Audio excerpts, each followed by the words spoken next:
प्रधानमंत्री जी কিভাবে দেশকে সামনের দিকে এগিয়ে নেওয়ার জন্য অদ্ভুত অদ্ভুত সমস্ত ইনোভেটিভ যে প্রকল্প সেগুলি ওনার মার্গদর্শনে সমস্ত ডিপার্টমেন্ট কেন্দ্রীয় সরকারের সমস্ত ডিপার্টমেন্ট এবং আমাদের রাজ্য সরকারের ডিপার্টমেন্ট সেই দিশায় কাজ করছে।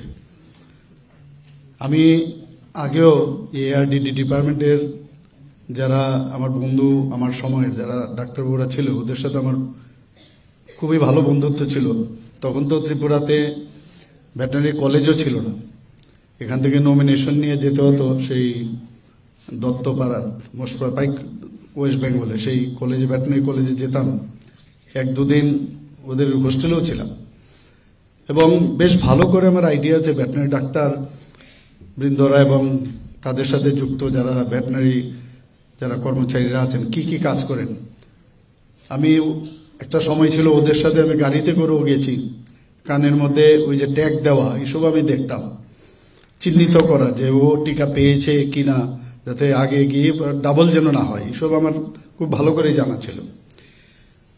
কিন্তু দেখা গেল যে একদম মানে দূর দূরান্ত প্রতিটা মানে এত দূর দূরান্ত লাস্ট মাইল অব্দি যে এই ভেটেরিনারি সার্ভিস বা পশুতে স্বাস্থ্য রক্ষার ক্ষেত্রে একদম লাস্ট মাইল অব্দি যে যাওয়া, এই ধরনের যে একটা অভিনব যে পশু সখী তাদেরকে ট্রেনিং দিয়ে ওদেরকে পাঠানো, যেখানে ডাক্তারবাবু বা ভেটেরিনারির সাথে যুক্ত যারা ওয়েল ট্রেন যারা আছে তাদের যেখানে যেতে পারে না, তো এখানে মহিলাদের সেইভাবে ট্রেনিং দিয়ে পাঠানো, সত্যি এটা একটা আমি বলবো ডিপার্টমেন্টের আমি ধন্যবাদ দেবো। এই ধরনের একটা অভিনব ওনারা একটা চেষ্টা করেছেন এই হেলথ প্রোগ্রাম চালু করার জন্য। এখানে অলরেডি বলা হয়েছে, আমার পূর্ববর্তী বক্তারা বলেছেন যে 2021-এর 1 সেপ্টেম্বরে রুরাল ডেভেলপমেন্ট ডিপার্টমেন্টের এদের মধ্যস্থতার মাধ্যমে ডিপার্টমেন্ট অফ এনিম্যাল হাজবেন্ডারি এবং ডেয়ারিং যেটা ডিএএসডি এবং এনআরএলএম এর মাধ্যমে একটি চুক্তি হয়। সেই চুক্তি অনুযায়ী কিন্তু আজকের এই যে হেলথ প্রোগ্রাম চালু। তো এদেরকে অ্যাক্রেডিটেড করা, বিভিন্ন আমাদের যে সেলফ হেল্প গ্রুপ আছে সেখান থেকে কিন্তু ওনাদেরকে বাছা হয়েছে এবং যে কারণে আমাদের টিআরএলএম এর মধ্যে যুক্ত হয়েছে। এবং আমি আশা করছি যে ত্রিপুরাতে এই মডেল যেহেতু চালু হয়েছে, ত্রিপুরা আজকাল অনেক যে বিষয় ত্রিপুরাতে শুরু হয় পরবর্তী সময় দেখা যায় অন্যান্য প্রদেশে সেটা হচ্ছে। আমি আশা করি এই যে এই প্রোগ্রাম হেলথ চালু হয়েছে, accredited agent for health and extension of lifestyle programme, এটা নিশ্চয়ই এটা সাফল্য হবে। ত্রিপুরাতে এখন পর্যন্ত আমরা জানি একটা আমাদের ভেটেরিনারি কলেজ আছে। আমি একটু আগে আমাদের মন্ত্রী বাহাদুরের সাথে কথা বলছিলাম যে এই কলেজটাকে আরও বেশি স্ট্রেংথেনিং করতে হবে, অনেক জায়গায় ফ্যাকাল্টির অভাব আছে। তো ফ্যাকাল্টি কোনো অবস্থায় যেন এখানে কম না থাকে, এর জন্য আমরা বিভিন্ন পদক্ষেপও নিয়েছি। তাছাড়া 16টি প্রাণী হাসপাতাল আছে, ভেটেরিনারি হসপিটালও আছে, 64 ডিসপেন্সারি আছে, সাব সেন্টার আছে প্রায় 463। সেখানে ওনারা তো এই কাজগুলো করেনি, প্রাণী সম্পদকে বাঁচিয়ে রাখার যেসব যা যা দরকার সব করেন। তাছাড়াও অন্যান্য যেসব প্রকল্প আমাদের কেন্দ্রীয় সরকার রাজ্য সরকারের সেইগুলোও কিন্তু ওনারা করে থাকেন। আমাদের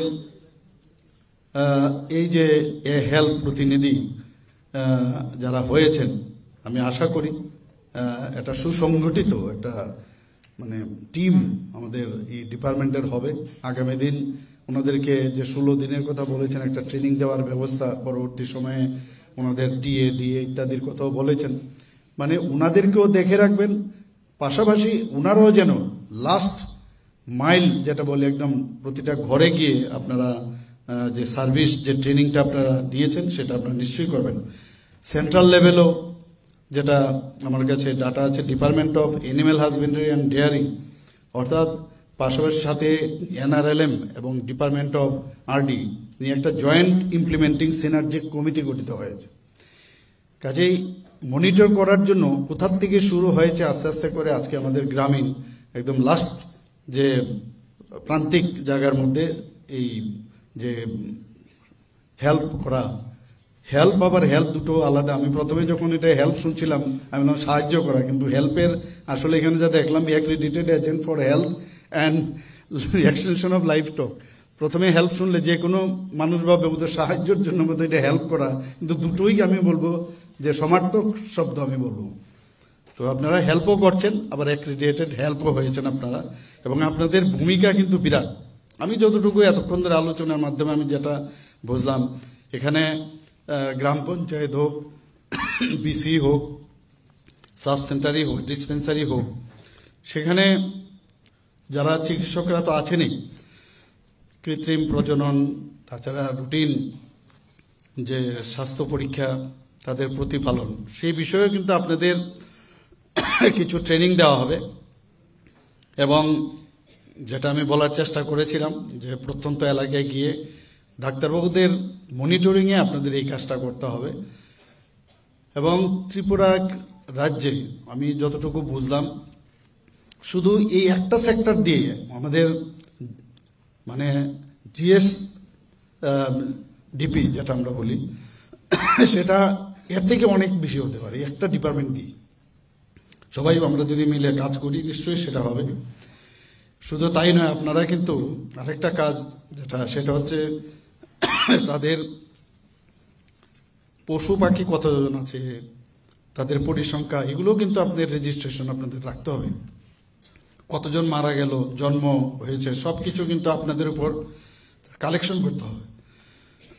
আপনারা শুধু পশু সখীরা শুধু না, আপনার লাইফ স্টক রিসোর্স পার্সন হিসেবে আপনারা গণ্য হবেন।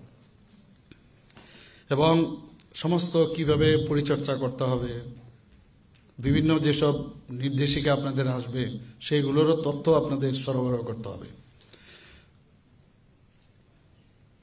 সপ্তাহের 4 দিন আপনাদের কাজ করতে হবে, 2-3 ঘন্টা মিনিমাম সেখানে সময় দিতে হবে। বর্তমানে রাজ্যে প্রায় 1077 সক্রিয় পশু সখী আছেন আপনারা। এর মধ্যে কিছু সংখ্যককে ট্রেনিং দেওয়া হয়েছে, প্রায় 300 জনকে। বাকি সবাইকে 16 তারিখ থেকে বোধহয় ট্রেনিং শুরু হবে। বাকি জনদেরকেও আপনারা পরবর্তী সময়ে ট্রেনিং দেবেন। আমাদের ত্রিপুরা রাজ্যের থেকে আমার প্রায় ফাইলে আমার সই করতে হয়। জিজ্ঞেস করি কোথায় যাচ্ছে, বলে ট্রেনিংয়ের জন্য। এত ট্রেনিং কিসের ট্রেনিং? তো আজকে বুঝতে পারি ট্রেনিংয়ের কি কারণ, যে 10 জন আমরা রাজ্যের আধিকারিক national dairy development department board NDDB তাদের প্রশিক্ষণের যে প্রশিক্ষণ নিয়ে এসেছেন, এবং তারও আপনাদেরকে এই যে টিওটি যেটাকে বলে ট্রেনিং অফ ট্রেনার্স, তারও এসে আপনাদেরকে সেইভাবে জানকারি দেবে কি কি ট্রেনিং ওনারা নিয়ে এসেছেন। তাছাড়া আপনারা কিন্তু মাঝখানে সংযোগকারী হিসাবেও কিন্তু আপনারা কাজ করবেন। ভেটেরিনারি ডাক্তারবাবুরা এবং যারা ওখানকার স্বাস্থ্যকর্মীরা আছেন, এবং যারা আপনার যাদের কাছে আপনারা এই যে বিষয়টা আপনার জানকারি নিয়েছেন সেটা দেওয়ার ক্ষেত্রে আপনারা মিডল ম্যান হিসেবে কিন্তু কাজ করবেন। আমি আশা করি যে মাননীয় মন্ত্রী বাহাদুর বলেছেন যে আমাদের এখানে মিটের দিক দিয়ে আমরা কিন্তু এখন স্বয়ংভর, কিন্তু আগামী দিনে ডিম এবং দুধের ক্ষেত্রে আমরা কিন্তু এখন অনেকটা পিছিয়ে আছি, যেটা আমাকে যা আলোচনায় আসলো। তো আমরা কেন পিছিয়ে থাকবো? সবাই যদি আমরা এইভাবে যেভাবে কাজ চলছে, আগামী দিন যে যেখানে যেখানে খামতি আছে আমাদের ওই জায়গায় যে গ্যাপ যেন কোনো অবস্থা না হয়, সেটা আমাদের অবশ্যই চেষ্টা করতে হবে। আর সবকটাই সাইন্টিফিক ওয়েতে, বৈজ্ঞানিক যে উপায় সেইভাবে আমাদের চিন্তা করতে হবে। একটা উপর আমি জানলাম, যখনই ট্রেনিংটা দেবে তার একদম ভিতর অবধি ট্রেনিংটা নিতে হবে, এবং কোনো প্রশ্ন থাকলে যারা ট্রেনিং দেবেন তাদেরকে জিজ্ঞেস করবেন। কোনো শঙ্কা থাকলে সেখান থেকে ক্লিয়ার যদি আপনার ধারণা থাকে, তবেই কিন্তু আপনার এই ডেলিভারির ক্ষেত্রে সেটা অনেক সঠিক হবে। স্যানিটেশন বিষয়ে এবং স্বাস্থ্য কিভাবে সেখানে রাখা যায়, পশু মালিক এবং পশু উভয়কেই আপনারা কিন্তু আপনাদের মাধ্যমে সেটা সুস্থ রাখা যাবে। আমি আশা করি যে এই হেল্প যে অ্যাক্রিডিটেড আপনারা হবেন, ত্রিপুরার যে জিডিপির ক্ষেত্রে, জিএসডিপির ক্ষেত্রে নিশ্চয়ই আমরা আগামী দিন তার সুফল আমরা পাবো। এবং এই যে আজকের এই যে দুটো ডিপার্টমেন্ট, এআরডিডি এবং আমাদের টিআরএলএম মিলে যে সবাই একজনের হাত ধরে এই ধরনের একটা প্রকল্প হাতে নিয়েছেন, সেটা আগামী দিন অবশ্যই সাকসেস হবে। সবাইকে অসংখ্য ধন্যবাদ, এবং ধন্যবাদ দিয়ে আমি আমার বক্তব্য শেষ করছি। নমস্কার, জয় হিন্দ। আমরা প্রোগ্রামের জন্য আগামী দিনের জন্য দিশা নির্দেশ করবার জন্য